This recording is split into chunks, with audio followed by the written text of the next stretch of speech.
నిజామాబాద్ జిల్లాలో మేజర్ గ్రామ పంచాయతీ అయిన నవీపేట గ్రామ పంచాయతీలో మేకల మరియు వారాంతపు సంతల విషయంలో జరిగిన వేలంలకు సంబంధించి జిల్లా పంచాయతీ అధికారి తరుణ్ కుమార్ను స్టూడియో 18 న్యూస్ ప్రతినిధి సంప్రదించి నవీపేట గ్రామ పంచాయతీలో మేకల మరియు వారాంతపు సంతల విషయంలో జరిగిన వేలంలకు సంబంధించి పలు విషయాలను ఆయన దృష్టికి తీసుకువెళ్లారు.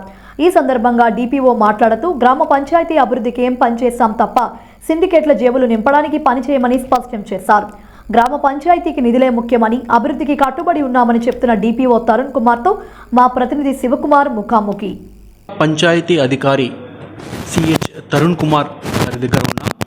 వాస్తవంగా ఈరోజు మనం డిపిఓ గారి దగ్గరికి రావడానికి కారణాలు ఏంటి అని అంటే నవీపేట్ గ్రామ పంచాయతీలో జరిగినటువంటి మేకల సంత వారాంతపు సంత యొక్క వివరాలను అడిగి తెలుసుకోవడానికి దాదాపు 120 మంది కాంట్రాక్టర్లు పాల్గొన్నటువంటి వేలంలో గత సంవత్సరం 55 లక్షలకు మరియు 55,51,000 మేకల సంత పోతే వారాంతపు సంత 15 లక్షలకు పోతే ఈసారి 3 సార్లు వేలం పెట్టినప్పటికీ అప్సెట్ రేట్ రాకపోవడానికి గల కారణాలు ఏంటి అని అంటే అక్కడ ప్రజల్లో నోళ్లలో నానుతున్నటువంటి మాట ఏంటి అని అంటే ఎవరైతే కాంట్రాక్ట్ దక్కించుకోవాలనుకుంటున్నారో వాళ్ళు మిగతా కాంట్రాక్టర్లని కొనేసి ఎవరైతే డబ్బులకు ఆశపడుతున్నారో మినిమం 5,000 10,000 కోసము అక్కడ టెండర్లో పాల్గొనడం జరిగింది. వాళ్ళ జేబులు నింపడానికి ఇటు గ్రామ పంచాయతీ నిధులను గండి కొట్టడానికే ఈ 3 వేలం టెండర్లు ఏవైతే ఉన్నాయో అవి ఫెయిల్ అయినాయని చెప్పేసి అంటున్నారు. అయితే బయట సమాచారం ఏంది అని అంటే స్థానికంగా అక్కడ ఉన్నటువంటి ఎంపీడీఓ ఆధ్వర్యంలో జరిగినటువంటి వేలంలో అక్కడ కాంట్రాక్టర్లు లేనప్పటికీ బయటకు వెళ్ళిపోయినప్పటికీ పాటని కొనసాగిస్తూ దాన్ని కంప్లీట్ చేయడంలో పలు అనుమానాలు ప్రజల్లో ఇటు అక్కడ ఉన్నటువంటి సిబ్బందుల్లో కూడా వెలువడుతున్నాయి. ఈ విషయంలో ఫర్దర్ జిల్లా అధికారిగా డిపిఓ గారు ఎలాంటి చర్యలు తీసుకోబోతున్నారో మనం అడిగి తెలుసుకుందాం. రిపోర్ట్ అంతా అంది ఉంటుందని అనుకుంటున్నాం. అయితే అప్సెట్ రేట్ రాలేదు. 3 సార్లు వేలం ప్రకటించినప్పటికీ అప్సెట్ రేట్ రాలేదు. అయితే అక్కడ ఉన్నటువంటి వాళ్ళు మాత్రం ఏమనుకుంటున్నారంటే 3 సార్లు చేసారు కాబట్టి 4సారి చేయరు. ఏదైతే మేము లాస్ట్ అమౌంట్ ఏదైతే 40 లక్షలకు పాడుకున్నామో దానికే మాకు వస్తుందని చెప్పేసి అనుకుంటున్నారు.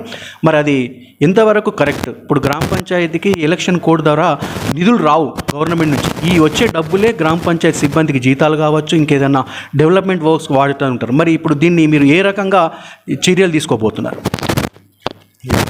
ముందుగా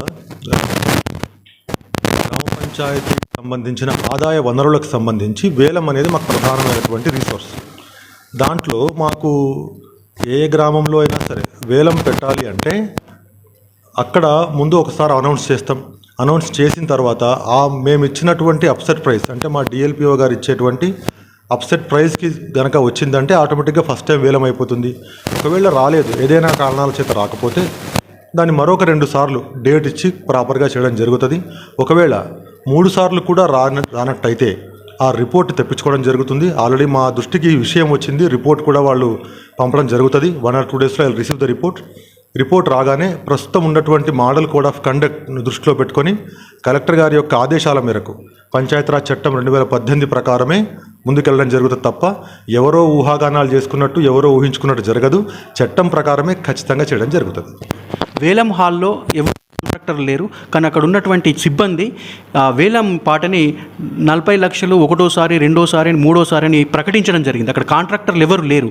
మరి అది ఆ దిశగా అక్కడ ఉన్నటువంటి అధికారులు పనిచేసింది కదా, దాని మీద మీరు ఏం మాట్లాడారు? ఒకటే మీకు ఇందాక కూడా చెప్పిన, ఏదైతే అప్సెట్ ప్రైస్ వరకు వచ్చే ప్రతి ధర కూడా ప్రతి స్టెప్ బై స్టెప్ సాధారణంగా వేలం అనేది ఒక్కో స్టెప్ పెంచుతూ ఉంటారు. ఆ టైం వరకు మన అప్సెట్ ప్రైస్ వచ్చేంత వరకు మనం వేలం ఆపుతూనే ఉంటాం, వేలం ఆపకుండా పోతూనే ఉంటుంది. ఒకవేళ ఏదైనా ఒక చివరి ధర వచ్చినప్పుడు కామన్గా వేలంలో ప్రాక్టీస్ ఉన్నట్టు 1సారి 2సారి పిలవడం జరుగుతుంది. ఒకవేళ వాళ్ళు ముందుకు రాకపోతే అప్సెట్ ప్రైస్ వచ్చేంత వరకు జరుగుతుంది. రాలేదు, అది ఖచ్చితంగా ఆగిపోవడం జరిగింది. దాంట్లో అక్కడ మీకు కనబడ్డ ప్రాసెస్ను బట్టి మీరు అనవసరంగా అంటే మిగతా వ్యక్తులు వేరే అపోహలు సృష్టించుకొని ఉండొచ్చు. ఖచ్చితంగా రూల్స్ ప్రకారమే జరుగుతుంది. ఎవరో అనుకున్నట్టు, ఎవరో రింగ్ అయినట్టు, సిండికేట్ అయినట్టు ఏ దానికి కూడా ఆస్కారం లేదు. ఎవరి ఆశలకు అనుగుణంగా గవర్నమెంట్ పనిచేయదు. తప్పనిసరిగా గ్రామ పంచాయతీ ఆశయాలకు అనుగుణంగానే పనిచేస్తుంది. ఇప్పుడు ఎలక్షన్ కోడ్ కూడా అమల్లో ఉంది. మరి ఎలక్షన్ కోడ్లో వేలం వేయచ్చా? దాని మీద ఎలక్షన్ కోడ్ కమెంట్స్ అవ్వడానికన్నా ముందే మొదటి వేలం జరిగింది. తర్వాత 2 సార్లు పోస్ట్ పోన్ అవ్వడం వల్ల దాన్ని కంటిన్యూస్గా చేయడం జరిగింది. ఎలక్షన్ కోడ్ స్టార్ట్ అయిన తర్వాత మొట్టమొదటిసారి స్టెప్ అయితే ఇవ్వడానికి లేదు. కాబట్టి జిల్లాలో దాదాపుగా చాలా మటుకు వేలాలు ఎలక్షన్ కోడ్ రావడానికి ముందున్నవన్నీ కూడా కంప్లీట్ అయినాయి. ఏవైతే ఎలక్షన్ కోడ్ వచ్చిన తర్వాత డేట్స్ ఉండనో వాటన్నింటి కూడా పోస్ట్ పోన్ చేయడం జరిగింది. గత సంవత్సరం 55,51,000కి మేకల సంత, 15 లక్షల చేంజ్కి వారసంతా పోయింది. మరి దాని యొక్క డబ్బులు కాంట్రాక్టర్ పూర్తిగా చెల్లించినట్టు మీ దృష్టికి ఏమైనా వచ్చిందా? ఇంకేమైనా డ్యూస్ ఏమైనా ఉన్నాయా? డ్యూస్ ఉన్నాయా లేదా అనేటువంటి విషయం నా దృష్టిలో లేదు. ఎందుకంటే నేను కూడా జిల్లాకు వచ్చి కేవలం 3 వారాలు అవుతున్నది. ఆ రిపోర్ట్స్ అన్ని తెప్పిస్తాం. ఒకవేళ ఎవరైనా నాట్ ఓన్లీ నవీపేట, మొత్తం జిల్లాలో అది ఏ గ్రామమైనా ఏ మండలమైనా ఏ ధర అయితే అక్కడ కాంట్రాక్టర్ ఒప్పుకొని సంతకాలు చేసి ఆ ధర పాడినట్టు జరుగుతుందో అది ఖచ్చితంగా కట్టవలసిందే. అది కట్టకపోతే దాన్ని ఏ విధంగా రికవరీ చేయాలో చట్టం ఉంది. చట్టం ప్రకారం మేము ఖచ్చితంగా కలెక్ట్ చేస్తాం. ఒకవేళ కాంట్రాక్టర్ డబ్బులు పే చేయకపోతే దీనికి బాధ్యత ఎవరు వహిస్తారు? బాధ్యులు ఎవరు? అక్కడ ఎగ్జిక్యూటివ్ ఆఫీసర్ అంటే వేలానికి సంబంధించి ఎగ్జిక్యూట్ ఎవరు చేస్తారో వాళ్ళనే బాధ్యులను చేస్తాం. దాంతోపాటు కాంట్రాక్టర్ ఎప్పుడైతే తను ఒప్పుకొని సంతకం పెట్టి డబ్బులు ఇస్తానని వేలం పాడతాడో ఖచ్చితంగా ఆయన కట్టాల్సిందే. ఆయన కట్టకపోవడానికి గల కారణాలు ఏమైనా ఉంటే, నిజంగా సహేతుకంగా ఉంటే వాటిని కలెక్టర్ గారి దృష్టికి తీసుకెళ్తాం. ఒకవేళ సహేతుకంగా లేని కారణాలు ఉంటే ఎవరెవరు బాధ్యులు అంటే గ్రామ పంచాయతీలో పనిచేసే పంచాయతీ కార్యదర్శి, మిగతా దానికి సంబంధించిన వ్యక్తులు. కాబట్టి